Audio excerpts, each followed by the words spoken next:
Halo lo, apa kabar? Semoga selalu dalam keadaan sehat walafiat, tetap semangat. Kembali berjumpa dengan saya, Rizwan Arif dan Bung Rocky Gerung. Bung Rocky, di tengah aksi unjuk rasa di berbagai daerah ini ya, di media sosial, pidato Ketua Umum Partai Golkar, Bahlil Lahadalia, yang mengindikasikan Jokowi sebagai Raja Jawa yang bengis itu, dan katanya bisa membuat orang celaka gitu, masih sangat heboh di media sosial. Apakah ini semacam kecelakaan? Karena ucapan semacam itu nggak seharusnya ya diucapkan oleh seorang Bahlil gitu. Benar sekali, selalu ada yang disebut kecelakaan sejarah, tapi kecelakaan sejarah itu fungsinya adalah untuk membuat sejarah baru sebetulnya. Itu yang terjadi ketika saudara Ketua Umum Golkar baru, Bahlil, mengucapkan Raja Jawa. Dan itu artinya dia tahu bahwa kondisi politik memang sesuai dengan modus seorang Raja Jawa yang lalim, yang bengis. Dan itu sebetulnya menghina rakyat Jawa. Karena rakyat Jawa sudah lama menganggap bahwa Raja Jawa itu justru adalah lambang kemuliaan. Bila Raja Jawa itu mau mendengar suara rakyat. Kan itu dasarnya kenapa kita ada tradisi PP itu di dalam riset-riset yang dibuat misalnya oleh Ben Anderson tentang negara teater di Bali, lalu ada riset dari Sumar Said dulu tentang apa yang disebut the idea of power in Japanese culture. Semua itu menunjukkan bahwa Bahlil tidak mengerti kebudayaan Jawa, apalagi kebudayaan kerajaan Jawa. Jadi dia asal mengucapkan sesuatu yang kemudian menjadi kecelakaan sejarah. Tapi kita bersenang atau mengucapkan terima kasih pada saudara Bahlil karena dia yang akhirnya merumuskan sifat otoriter, sifat bengis bahkan dari Raja Jawa yang bernama Jokowi. Banyak Raja Jawa yang mulia, yang punya kemampuan untuk membaca semangat zaman, membaca tanda-tanda zaman, dan Bahlil memang tidak paham bahwa negeri ini dirancang berdasarkan prinsip-prinsip kebudayaan yang bahkan udah kuno, tapi ada prinsip di dalamnya yang harusnya diucapkan oleh Bahlil, yaitu Raja Jawa yang bijak itu, sama seperti Sultan Hamengkubuwono IX, Sultan ke-10 itu kan Raja Jawa. Masa Sultan mau disebut bengis? Padahal Sultan Hamengkubuwono itu yang 9 dan yang ke-10 itu juga ketua-ketua Golkar loh.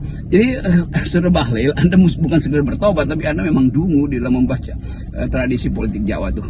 Iya benar, seperti yang Anda katakan tadi. Kalau saya amati ini makin seru ya, walaupun sekarang tentu saja dominasinya adalah berita-berita tentang unjuk rasa. Bahkan ini termasuk sempat jadi trending topik begitu. Dan juga mengundang komentar dari Sri Sultan Hamengkubuwono X yang dia mempertanyakan ini apa urusannya nih ngomongin soal Raja Jawa gitu ya.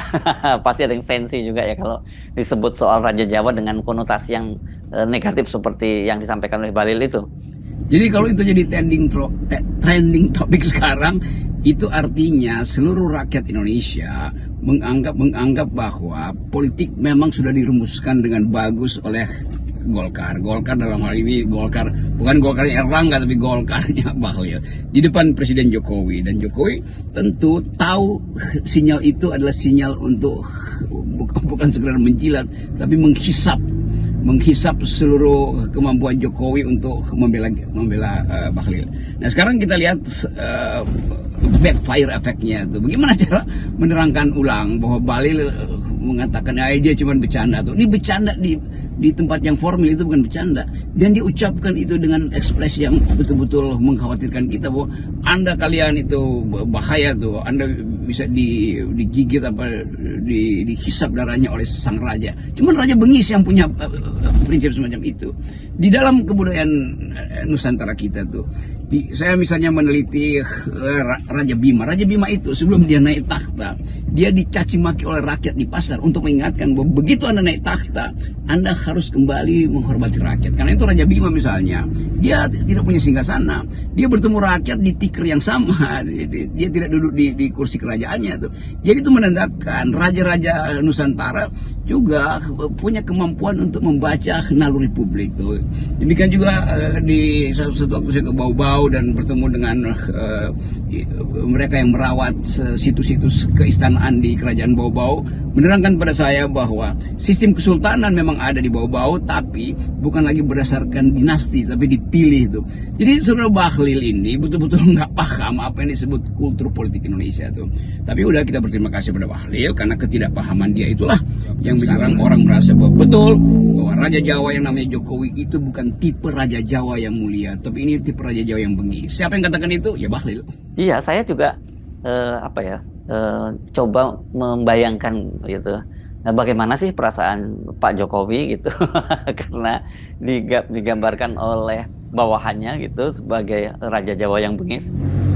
Saya membayangkan sejak tadi malam Presiden Jokowi mungkin menahan geram gitu, karena dia menginginkan disebut sebagai raja, tapi bukan raja yang bengis tentu saja kan. Tapi bagi Bahlil, Jokowi sudah dicitrakan sebagai raja yang bengis. Kalimat Bahlil itu akan diingat seumur hidup dalam sejarah Indonesia, dan itu akan mengganggu Presiden Jokowi itu. Jadi sebetulnya yang ingin diterangkan oleh publik hari ini dengan demonstrasi yaitu untuk mengusir sifat bengis dari sang raja tuh. Jadi kalau mahasiswa demonstrasi, guru besar demonstrasi, itu adalah fungsi untuk mengevaluasi apakah Indonesia sebetulnya udah jadi kerajaan menurut Bahlil. Kan itu intinya kan. Walaupun kita tahu bahwa ya ini akan masih panjang karena ini permulaan, yang sering saya sebut the beginning of the end, itu awal dari berakhirnya seseorang, dan selalu akan ada variabel yang tiba-tiba masuk untuk memutuskan bahwa perubahan politik inevitable, tidak terhindarkan itu. Jadi sebetulnya sejarah itu selalu punya semacam jalan untuk menemukan kebenaran. Nah, dulu kita lihat bagaimana Harmoko yang bertahun-tahun jadi juru bicara Golkar sebagai ketua Golkar dan pro Presiden Soeharto, akhirnya dia tahu diri, lalu dia mulai keluar dari sistem itu dan justru jadi tokoh utama di DPR yang memulai gerakan anti Soeharto kan. Jadi ada pengkhianatan dari dalam. Nah, mungkin juga Bahlil begitu fungsinya, dia mau berkhianat dari dalam dan mulai membocorkan bahwa sebetulnya yang dia abdikan sekarang atau yang dia lulukan adalah seorang raja yang bengis tuh. Jadi sekali lagi yang disebut split of the tongue itu, keseleo lidah itu didasarkan justru pada pengalaman real dia tuh. Jadi Bahlil tahu bahwa dalam pemerintahan kabinet selama 10 tahun ini yang memerintah adalah seorang raja tuh. Kita hanya ingin menerangkan itu, bukan karena kita ingin melecehkan Bahlil, tapi dia sendiri melecehkan dirinya sendiri kan. Jadi betul-betul pemimpin yang nggak punya kapasitas berpikir selalu mampu untuk mencelakakan dirinya sendiri. Jadi sebelum bangsa ini dicelakakan lebih jauh, maka kita dorong supaya pemerintahan Jokowi itu seharusnya mengevaluasi dirinya karena sudah dicap sebagai pemerintahan yang bengis oleh rakyat, bukan oleh kalangan dia sendiri, yaitu Bahlil yang adalah ketua Golkar hari ini. Saya jujur aja terkejut ketika mendapat kiriman pidato dari Bahlil itu ya, dan saya coba ulang-ulang lagi. Saya nggak percaya kalau dia mengucapkan itu dia mengucapkan kalimat semacam itu, karena kan bagi kita yang hanya bisa mengamati dari kejauhan dan meraba-raba kepribadian Pak Jokowi dari kebijakannya, memang ada yang nggak match dengan tampilannya yang terkesan merakyat dan dengan langkah-langkah politiknya, terutama itu mewujudkan politik dinasti. Tapi sekarang kita mendapat konfirmasi. Kalau kita sedikit punya pengetahuan tentang psikoanalisis misalnya, belajar sedikit tentang Sigmund Freud, kita tahu bahwa yang kita sembunyikan, subconscious kita, kalau dia dimunculkan, itu yang benar tuh. Jadi kalau dikatakan bahwa Bahlil tadi split of the tongue, salah ucap, justru itu yang benar tuh. Jadi dia menyembunyikan sesuatu lalu diucapkan dalam kapasitas formal, dan kalau dia bilang itu sekedar bercanda, ya itu yang kita sebut sebagai itu yang disembunyikan oleh alam bawah sadar kita, yang kemudian katupnya terbuka lalu muncul di dalam kalimat itu. Jadi istilah Raja Jawa itu betul-betul diniatkan oleh Bahlil untuk diucapkan pada forum yang tepat, yaitu forum Golkar. Ini kan forum publik, dan tidak mungkin dalam forum publik itu bagian yang disembunyikan itu harus terus-menerus ditekan. Jadi apa yang direpress di dalam kesadaran itu, dia muncul karena kemudian diumpankan atau terumpan untuk diucapkan dalam forum publik. Golkar itu forum publik, dan itu dia merasa bangga karena barusan dilantik punya kekuasaan, maka dia mulai memperpanjang lidahnya untuk menjilat Jokowi kan.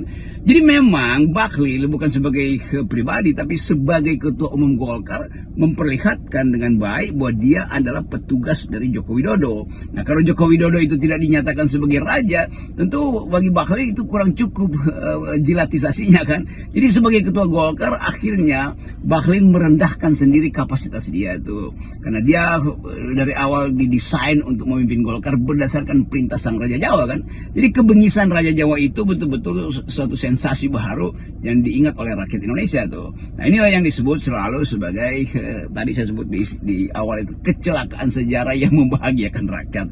Jadi tidak perlu lagi tutup-tutupi bahwa semua analis politik akan menganggap bahwa selama periode 10 tahun ini Jokowi bukan presiden tapi adalah raja. Raja yang baik bukan, raja yang bengis, karena digambarkan oleh Bahlil sendiri bahwa sang raja itu bisa tiba-tiba keluar dengan seringainya. Oke Bung Rocky, saya tergoda nih untuk mengajukan pertanyaan kepada Anda. Apa sih yang Anda ingin sampaikan kepada Bahlil? Karena kan sebelumnya ini Anda juga pernah menyampaikan kepada Erlangga bahwa dia akan diamputasi, dan benar sekarang dia diamputasi dan harus mundur sebagai ketua umum Golkar.